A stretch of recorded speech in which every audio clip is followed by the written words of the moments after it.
WBUR Podcasts, Boston.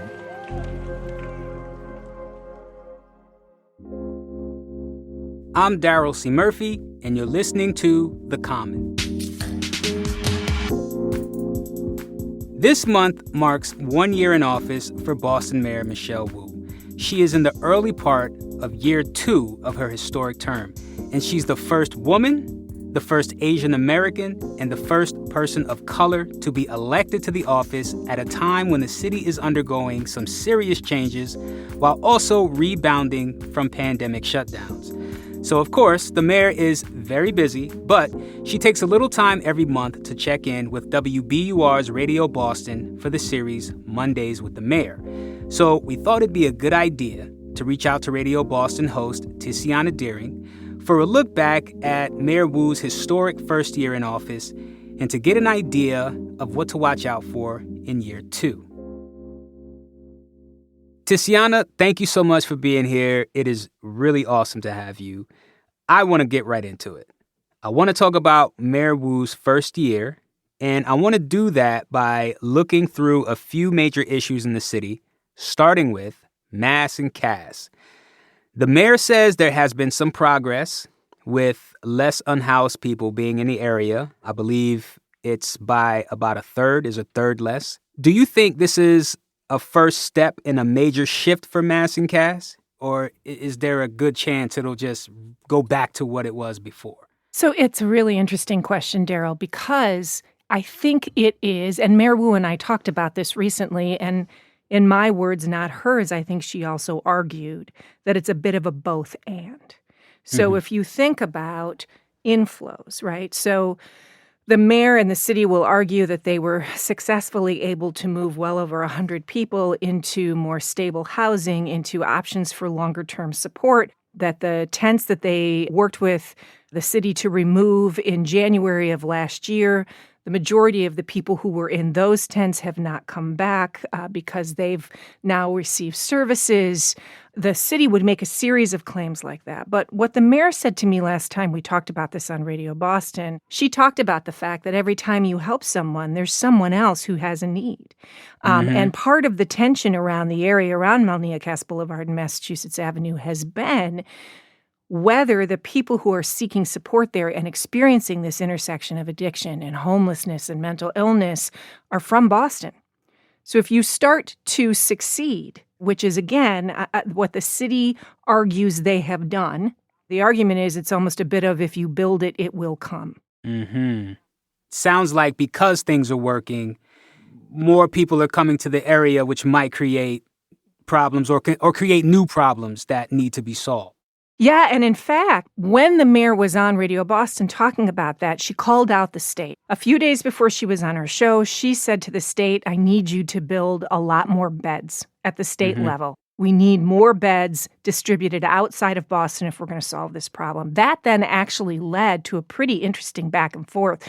Mary Lou Sutters of Health and Human Services sent a sharp letter to Wu in response to all of that, saying, wait a minute, we've been a very good partner. Charlie Baker, the governor, expressed dismay. Mayor Wu doubled down on her argument that she needed more from the state. So this has been happening, this back and forth, around the issue of where services and support are coming from for people who are currently at the intersection in the area around Mass and Cass. Okay. So I want to move on to some of the protests that she has had to deal with since she's taken office. You know, at the start of her term, she had these protests outside of her home that were just at all hours of the day, night, and she even had to pass a law for it, which kind of got it under control a little bit, but she's still getting these protesters, also getting some stuff online. Has she gotten used to that? How is she handling it, you know? She's been pretty transparent from the beginning that she knew she was going to get pushback. The original protests were around pushback, around vaccine mandates and other COVID measures. Right. And within that, there was a small group of people, some of whom were workers in city government who were sort of core to that. That then appears to have taken on a life of its own. And then you've just laid out the whole sort of saga of protesting around her home and the fact that those protests have continued. I recently asked her, is this racist? Is there a racial dimension? And we had at some point, there was a letter written by a number of city and statewide officials saying there is misogyny and racism going on in the level of pushback and protest that Mayor Wu is getting. And Suffolk County Sheriff Steve Tompkins came on our show and said, yep, that's what I think is happening. So it wasn't an outrageous question, right, to ask her that. And she said, yeah, I think that there is an element of, I am a woman. I am an Asian American woman. I'm pushing in new directions. I'm not backing down. And so the protest that she's experienced versus what you would have seen for a Marty Walsh, for example, is categorically different. Right. Even when you look so cool, it takes a lot to keep that composure. All right. Now we have to talk about, of course, the tea. Do we? The tea. We have to. Do we have to? I feel like we'll get run out of town if we don't talk about Michelle Wu and the tea. You are correct. Governor-elect Maura Healey is going to have to appoint a new general manager who Wu is going to have to work with to get some of her transportation agenda done. Where are things with that?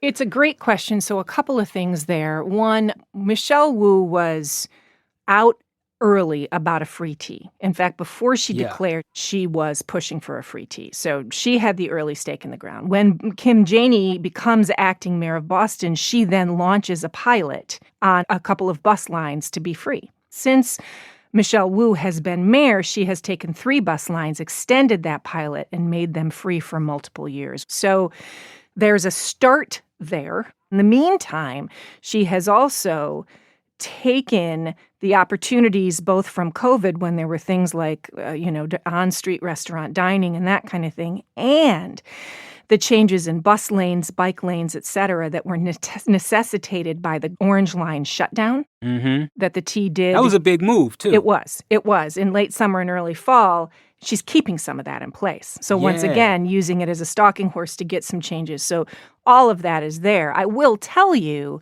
just a couple of days or less than a week before the Orange Line shutdown was announced, she said to us on air, it's time for the T to take drastic measures. And less than a week later, we have the Orange Line shutdown. I want to talk about the Boston Police Department. Mayor Wu appointed a new commissioner, Michael Cox, who's a Roxbury native. But she's also been very critical of the BPD contract. So I'm wondering, what is her relationship with the department? Specifically, what's it been like in her first year? Well, I think part of it comes down to what has the BPD's relationship been with the mayor's office in the last couple of years? Because first, Mayor Marty Walsh, before he became U.S. Labor Secretary, starts a police reform process, has a task force on police reform, announces that he's going to embrace all of their recommendations. So this process begins. Then he becomes Labor Secretary. Acting Mayor Kim Janey moves from Boston City Council to the mayor, and she's the one that starts the process by firing Commissioner Dennis White, who Marty Walsh had appointed very abruptly. So now you've got the interim, you've got the reforms already being pushed, you've got distrust, because as the Dennis White story comes out, there's a lot of pushback on police about transparency and protecting their own. By the time Michelle Wu becomes mayor, you've got 1.5 to 2 years of really heavy tension. And now you have Michelle Wu come in and say, I'm going to keep going with those reforms. And by the way, they're all in the middle of negotiating a contract right now. As we're talking, there is a throwdown going on between the Boston Police Patrolmen's Association and Mayor Wu around the status of the contract. On the flip side, as a Boston City Councilor, Mayor Wu pushed back on budgets for the police, wanted to see police budgets cut. As mayor, she has not carried that same thing forward. So it's an interesting mixed bag there. I think her biggest move so far has, in fact, been the hiring of Michael Cox, a Black man and a native of the community who had been in the Boston Police Department for the vast majority of his career. All right. I want to talk about climate. Making sure that Boston is a more sustainable and climate-resilient city was a major topic for Mayor Wu while she was on the campaign trail. Has she made good on her promises? I think to some extent that depends on who you ask, Daryl, in that this area is one where her most ardent supporters and where climate activists want a lot from the mayor. And those who want a lot from her have expressed frustration that she didn't get enough done in the first year. That being said, she put several hash marks in place, and she has been transparent that part of her challenge in her first year was getting the team that she wanted in place. And it wasn't until August of 2022 the director of the Green New Deal for Boston that she even hired and put that person in place. So there's been some lag there. That being said, she's taken some steps in other areas, dealing with heat zones and heat resilience. She's hiring arborists to take care of the city's treescape. She started to take steps. I'm not sure anybody who feels strongly about Boston's Green New Deal, including the mayor herself, would give her an A for year one. But I think people who are watching on the climate front would say that she is certainly signaling that the Green New Deal for Boston continues to be a top priority for the mayor. So, with all that said, how would you sum up Mayor Wu's first year in office? That's interesting. You know, I usually stay out of that business, right? Yeah, I don't want you to get in trouble. No. Yeah. And I do. I usually stay out of that business because, my job is to be an honest broker. That being said, Soraya Wintersmith of GBH just put out a story talking with Wu and about Wu in her first year, basically characterizing it as some big moves in some big places, frustration among her biggest advocates that she hasn't moved fast enough. And certainly one of the things the mayor and I have talked about on air that I think really does characterize her first year is her push to try to hire a cabinet and a group of leaders, and sometimes being really slowed down by the inability to get that leadership team in place in this hiring environment, in this economy, et cetera. So I think it's a bit of a push me, pull you, right? The question really is year two. That's like a halfway point. Yeah, really. And, okay, so in places where there's promise coming out of year one, if you're one that supports the mayor's policies and agenda, the question is, what's the execution in year two? Understood. Tiziana, this has been great. Thank you. Thank you so much. Thank you so much for inviting me. I really enjoyed being on. We'll be back with more after a quick break.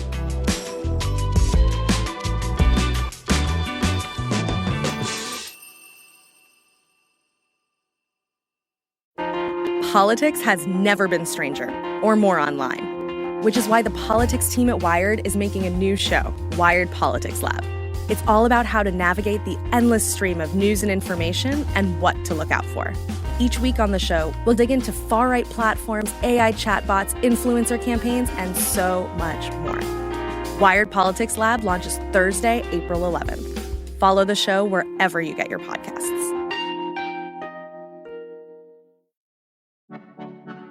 Okay, we're back. So, Tiziana, it's the week of Thanksgiving. Are you hyped? Are you excited? How you feeling? Yeah, I host and I cook, and it brings out the inner, I don't know what you want to call it, cook, caregiver, mama in me. And so I love this week. I got some turkey to cook and some stuffing to make and pies to bake, and I love it. All right. Now, I want to know, be honest here, what is a must for your Thanksgiving table and what is a bust for your Thanksgiving table? So must, there are several, but I'll feature my Nona's pork sausage stuffing, which I learned the recipe for. Yeah, exactly. The bust is I have never been a cranberry sauce fan, but last week on our show, Boston celebrity chef Tiffany Faison came in with a Thanksgiving pizza she made that had cranberry sauce on it, and it was redonk. So I am rethinking my apathy towards cranberry sauce after that.